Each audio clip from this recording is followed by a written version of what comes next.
morning. I'm Elaine Ellingham, CEO of Omai Gold Mines. We're listed on the TSX Venture Exchange with the unique ticker symbol OMG. Happy to be here talking to Matt today. And we have a large gold project in Guyana, which is in South America. And we've been working on it, and I think we're on we just published our fourth 43-101 mineral resource, of course, significantly bigger than the one before. And lots going on. Lots going on. A lot happening and a lot achieved this year, Elaine. Just looking at your share price, I think it speaks for itself. You probably over-delivered somewhat. And I want to talk today about some of the more recent holes. You've done these sort of deeper holes over at Wenot. You're hitting higher grade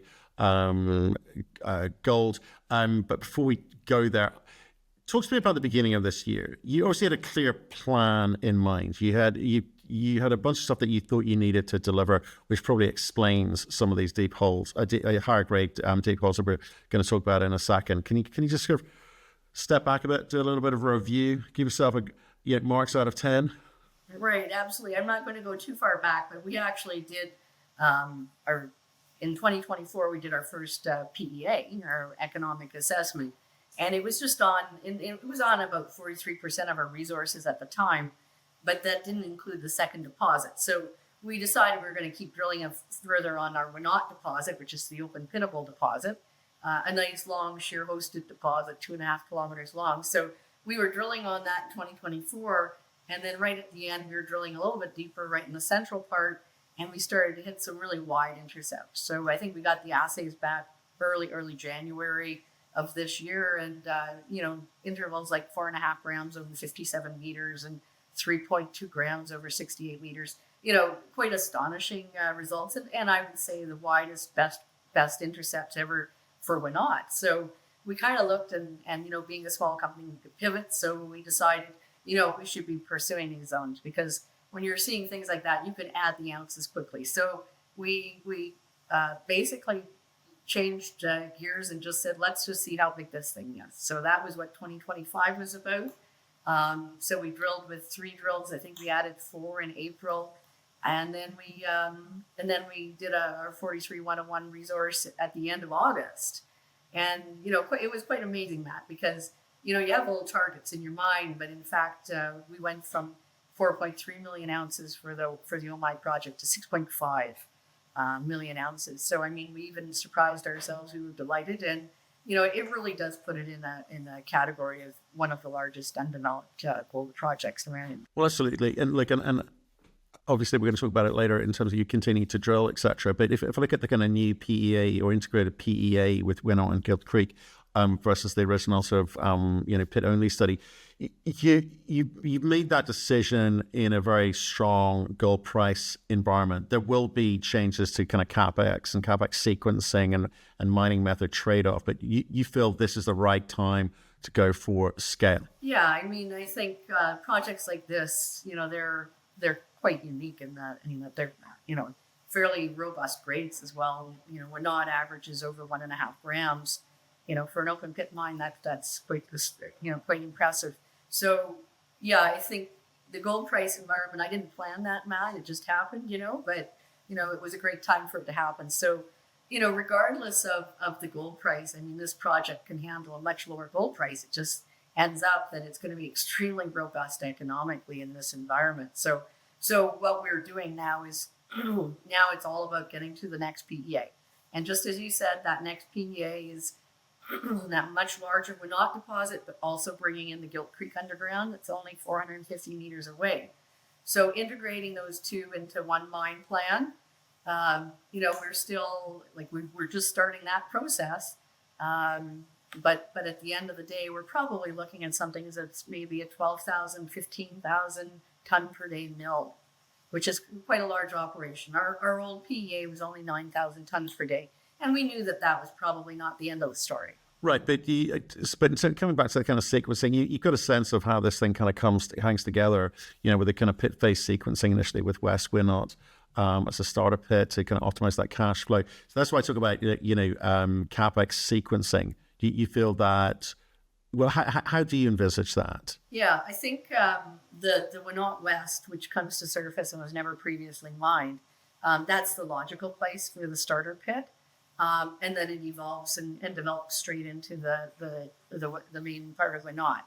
And in fact, we're kind of drilling at the east end of Wenot too, because it keeps going. So we're still expanding as we go. But so really do the starter pit, and that just would expand into the main part of Wenot.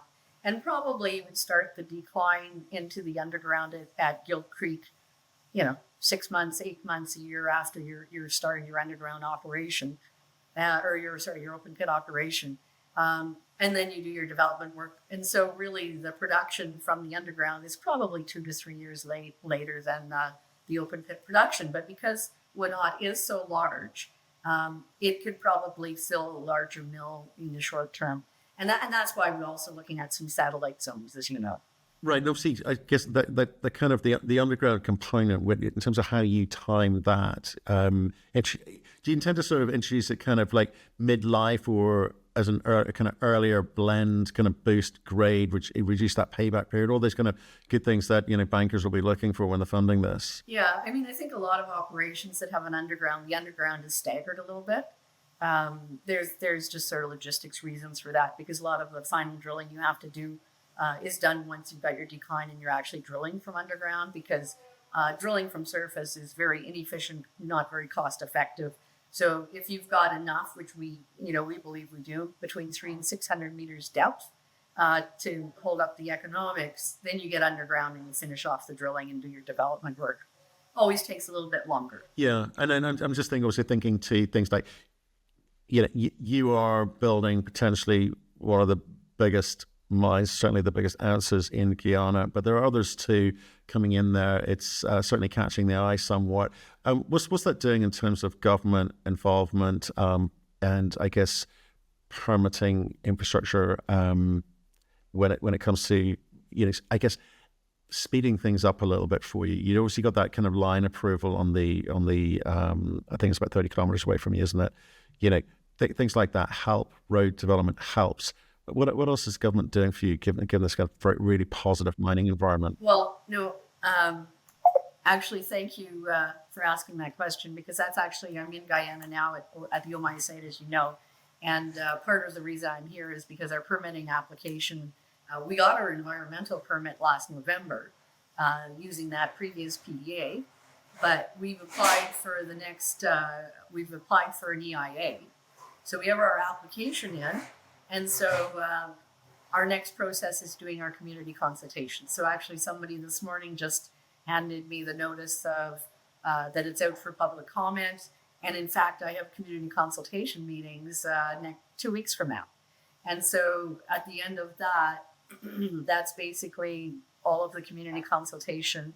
And we take that feedback, we look at the scope and terms, and then we're on the road to the EIA. So that's pretty fast for a project at this stage, because we still don't have that updated PEA. I think the footprint that we're looking at is very similar to what we had before. It's just the larger pit, and the underground portal still looks the same. So the basic footprint's the same. So from an environmental perspective, that's the way they look at it. So there was a major inflection, actually, because there was a presidential election here September 1st. So the incumbent got in. He was very strong. I think it was a 55 or 57% of the vote exceeded expectations. Also additional seats in parliament. Again, that was a big win. So now they basically have a 5-year runway. And for them, that was really important. It's like every country we know of course, that they were, there's always that anxiety, are they going to get reelected? I was very confident, because I think you've probably noticed President Irfan Ali gets quite a bit of profile on the international stage because of the oil and gas business, but he's a very impressive guy. He and the government here, they're going to have tremendous wealth from the offshore oil. But I was actually just meeting with a government official yesterday that I ran into the airport, and he was perfect. And I mean, their enthusiasm for Omai and the other large-scale gold mine developments for the interior is very strong. And so, folks listening or watching this, you'll notice a bit of noise in the background. You guys have had. You walked me through the core shack, or certainly the spillover core shack a second ago. there's a lot of activity down there. You've got 5 drills turning, and I guess with people coming to visit, you're having to move things around a lot. So I know I'll have comments. So that's what the noise is, folks. busy. Well, let's talk about some of these recent results over at Wenot. Obviously, you know, intersecting sort of higher grades. It's deep, but it's what you were chasing, right? Yeah, and as I mentioned, one of the key things is the 2 deposits are close together. So actually, we started the drill hole in the other deposit, in the Gilt Creek deposit, and then we just kept going. And we realized, like, we had done one hole across the Gilt Creek deposit a year ago, and I think it ran 779 meters, averaged 1 gram. Now, obviously, there are many intervals within that were higher grade, but it just gives you an idea of the extent of mineralization in the Gilt Creek intrusion. So we wanted to do another hole through that because, of course, that's going to be underground mining. So we want to look at the rock mechanics and the structures and everything like that, and get the met work done. So the second hole that we started, I guess this year in April or May, somewhere in there, we actually drilled through that intrusion again, but kept it going. And so we went all the way under Wenot. So we drilled 700 meters beneath the lowest identified mineralization at Wenot. And we were hoping to hit that shear structure because, as you probably remember, the Wenot is a shear-hosted deposit. It's a very broad shear. So we felt like if it's there, we can't miss it. And we didn't. So we drilled through about, I think, 260 meters of the shear. And we figured that was a win, but we also hit 7 gold zones. So it was, you know, that was a big win. So I guess as some of the analysts say, the Wenot deposit has a 2.5 kilometer strike length up at the surface area and down to about 450 where we've drilled. If that continues down, like, you know, we just have 1 hole poke there, but if you get the 2.5 kilometer strike length down there, you know, you have the potential to even double the size of that deposit. So it sounds interesting, actually, because I mean, just listening to you now, I mean, it looks like potentially this could support sort of bulk underground stoping at some point. You know, when you talk about these kind of thick, low-grade envelopes, along with these kind of structurally controlled, you know, shear zones, if you've got to measure it in terms of the modeling, I mean, is it sort of complicating things for you, or is it just confirming what you thought would be there? Well, we wouldn't have done it unless we had geology doesn't tend to fail me. But, you know, there was a very reasonable chance. This is orogenic gold. It's a shear hosted, the very large shear. There was a really good chance that it continued to depth. So we drilled. Yes, it did. Did it still contain gold? Yes. So really at this point, it's a proof of concept. So what it tells you is, you know, hey, it is down there. I mean, we were thrilled and delighted, and then we were really very excited to find out that it had gold mineralization as well. Mining down there, you're not going to be mining 2 or 3 grams, but we know from the upper part of Wenot that we hit many intervals that are running 4, 5, 6 grams and more. So you would probably be selectively mining higher grade intervals once you get down to that deep area. So I mean, but I just reading in there, so you've kind of got this kind of mineralization linked to the kind of quartz feldspar porphyry. But I think that's what I was reading. What's your current interpretation of that? Well, there's at least 6 or 7 distinct zones, and they're in different lithologies. So they're in different lithologies across it. So there's some in rhyolite, felsic dikes, what you call felsic dikes in Canada.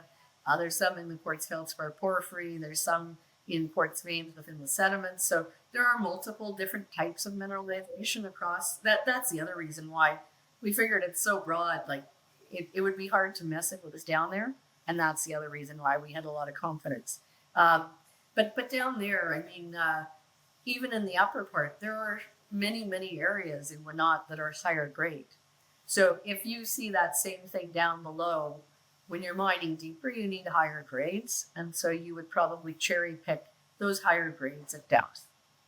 Because as you know, underground development costs a lot of money. Yeah, for sure. But how do you kind of determine, or how do you interpret this? You're seeing these kind of grades and widths increase with depth. So does that sort of imply some sort of transition to an ore shoot geometry, or again, how do you interpret it? Well, we do a lot of work looking at trying to analyze what people talk about are plungular chutes. But because we have so many different zones, you have to look at each zone individual, which we do. So it's an unusually large deposit from that perspective. But underground, you would get underground, and then you would do some drilling along strike. Like, we have ideas of where the plunges might go, but yeah, there would be a lot of drilling down there. So that first hole was just let's see if it's down there, right? That's the first step. But I think I mentioned the incremental cost was not that high. It was there was the opportunity cost of that drill. Doing that deep hole meant that it couldn't do other things, because of course when you drill that deep, it's a bit of a slow go. But no, it was a win, and actually it's not a funny thing, but actually one of the intercepts right at the end is only like 5 meters before the end of the hole, and there's a beautiful zone that was running. I think there was one interval running 5.5 grams, and another sample beside it running 7.5 grams, and then the hole ended. So you sit there, and so we didn't actually drill all the way across the shear, and the hole had flattened to be 11 degrees, and that's pretty flat because a hole, like, they curve up, and so basically we had to stop, or we ran the risk of losing the core barrel and the drill rods, which would have been very expensive. So, but to see, of course, you have to wait for the assays, but to see gold near the end of the hole was, it's a good thing. It was kind of bitter. Yeah, no, I know what you mean. I love it. I also love people talk about a beautiful zone. That's not a phrase you hear very often, but I can sense you're liking what you see. But when you just talking about, because I wanted this kind of conversation really to kind of be about sort of understanding what you set out to do this year, if you feel that you have executed on that plan, and more about like how do you continue to grow this thing, because it's one of those things of like, you've almost doubled the size of this. Great. I don't know what drill density you were using to kind of promote sort of inferred into M&I or not. And, will there be a bit more of that? Will there be easier answers to come, or more difficult, more expensive answers to come if you are to expand the resource? I guess we tend to set our milestones and we try to sprint towards them. So I guess this year, when we first, I would say late last year, our goal was to do an updated resource and updated PEA. But then when we hit the big zones, we delayed the resource and ended up at the end of August. But I would say significantly larger than we had anticipated. So it was a big win.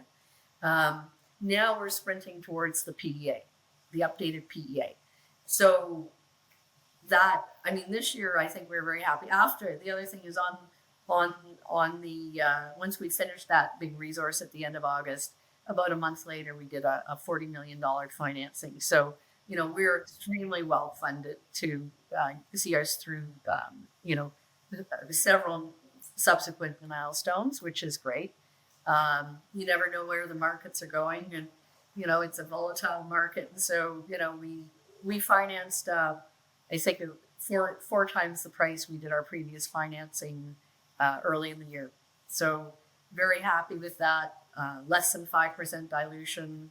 It's been a very good experience. So right now, what we're doing towards that PEA is, because, as you know, this is a past producer, so we're finishing up some metallurgical test work just on zones that really might be different from historical, because we have the historical recoveries. We've got we did the tailings. This is really important for this project. There's a big tailings facility there that had excess capacity, but we brought in some experts, and they were the same company that built the tailings at the Aurora mine here in Guyana, and they're also working on the Eagle Mountain deposit. So they know Guyana. So they've been working on our tailings, and it looks like, based on what we have, they can do 2 dam raises. So in other words, the existing tailings facility has quite a bit of capacity. We're just getting that wrapped up, sort of with the recommendations and the quantity and everything. And And then also we would be using the old Gilt Creek pit, which again has another. So we're working on that. These are all the elements that are going to advance that PEA. I told you we're doing community consultation. We've done biodiversity, water studies. So in other words, we're accelerating a lot of those elements that a lot of people would probably not do until the PFS. And so and you hit the nail on the head, Matt. Because we've drilled so fast, there's a lot of infill drilling. So a lot of the Wenot deposit is infill. And so that's why we have 5 drills on that right now. And the goal there is to drill some of the undrilled areas. Again, going back to, it's 2.5 kilometers long. That's a lot of real estate. So basically we're drilling along the south side, trying to bring the strip ratio down, and that's going to expand the resource. But we're also doing some infill drilling on the north side in those big fat zones. Yeah, and I think the other thing I add to that was where I sort of lean into is all these kind of these satellites optionality that you've got as well in terms of chasing additional, fresh answers is interesting to me. But so just to kind of stick with Wenot and Gilt Creek with the geophysics correlation specifically, Wenot has this kind of strong magnetic high. Gilt Creek has a magnetic low. What kind of geophysical inversion work are you going to be doing at depth to kind of help with that sort of future targeting and bringing these new answers in? Yeah, we have all of the mag inversion data done. We've done a lot with the mag data over the last year and a half. So I think we have a good understanding. It actually maps out the structural environment fairly well. But on top of that, we also have some trenching and some drilling on some of those targets. So I think a couple weeks ago, while we were doing the resource, we wanted to take the drills off Wenot just for the pause so that we didn't have new data coming in. So we had one of the drills up on our BDH target, and we've had drill holes on there before, and we've also trenched, and we can see gold mineralization in the trenches along a 500-meter trend, which is quite interesting. So it's ladder veins, so it's a little bit of a different environment. And so I think one of the holes we ended up starting to put vertical holes in because we can see flat-lying veins in some of the outcrops. So we actually intersected 20.3 grams over 5.3 meters. So that was, and that's only maybe 50 meters below surface. So we've done some follow-up holes in that area. Obviously there was another zone as well. So these are zones that are really above 100 meters depth. We want to get we want to try and quantify some of those, but we basically do 5 or 6 drill holes per target, and then you wait for your assays, and then you set up your next 5 or 6 drill holes. So that's where we are on BBH. The camp zone also, which is about a half kilometer away from Wenot. That one also had some really good results. I think we had 2.7 grams over 12 meters or something like that. Again, really good. And that's within 50 meters of surface. It's in fresh rock, but it's, so again, those are perfect satellite pits. It's a kind of thing, obviously, with BBH and camp zone. I mean, that can dramatically change the NPV. Well, I guess as can the gold price, but it'll be interesting to maybe kind of come back to you in the new year, sort of see how you've got on with continued drilling, and obviously more importantly the modelling for sure. Well, look, Elaine, I know we didn't have long because you're at camp. You've had very little sleep. You've been on the road, and you've got to entertain folk tomorrow. So I'm going to let you get back to it. Great speaking to you. Fantastic year. We'll speak to you next year. Fantastic. And I was going to say, Matt, and also, I know we say this all the time, but we have a lot of drill results coming from the lab. We're backlogged there, and with 5 drills turning, we should have a lot of results coming out between here and January. So yeah, it's a fun project.